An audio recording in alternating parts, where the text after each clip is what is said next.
नमस्कार मित्रों।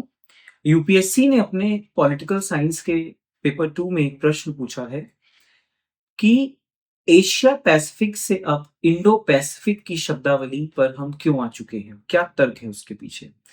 तो इस प्रश्न को का उत्तर देने के कई तरीके हैं। आपके में एक सिलेबस में एक पार्ट है जिसमें भूगोल जो होता है वो भी एक अवयव होता है विदेश नीति संचालित करने का, विदेश नीति को प्रभावित करने का।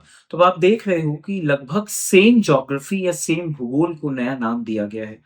तो आपके सिद्धांतों में एक कॉन्सेप्ट होता है सोशल कंस्ट्रक्टिविज्म का, रचनावाद का। तो आप देख रहे हैं कैसे सेम भूगोल से एक नई रचना क्रिएट की जा रही है। तो ये विदेश नीति में इसी को हम बोलते हैं शब्दों का खेल।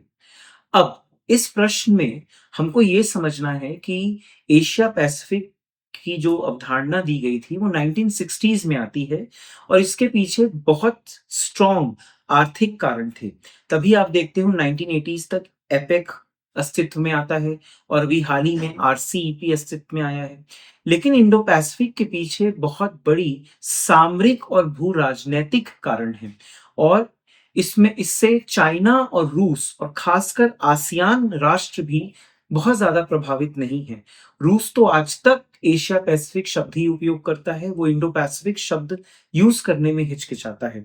चीन को लगता है कि इंडो पैसिफिक रणनीति चीन को कंटेन करने के लिए बनाई गई है और आसियान राष्ट्रों को लगता है कि इंडो पैसिफिक में आसियान सेंट्रैलिटी कहीं न कहीं प्रभावित होगी और एशिया पैसिफिक में जो उनकी महत्वपूर्णता है उसमें कहीं न कहीं गिरावट आएगी। रूस को लगता है कि रूस की जो ईस्ट पिवट पॉलिसी है, उसको खराब करने के लिए इंडो पैसिफिक की संकल्पना दी गई है। तो आप देख रहे हैं कि एक शब्द बदलने से ही कितने समीकरण बदल रहे हैं। यदि आप पीएसआईआर का ऐसा ही संपूर्ण विश्लेषण चाहते हैं, तो शुभ्रा रंजन आईएएस में हम 7 नवंबर से पीएसआईआर ऑप्शनल का एक नया बैच आरंभ कर रहे हैं।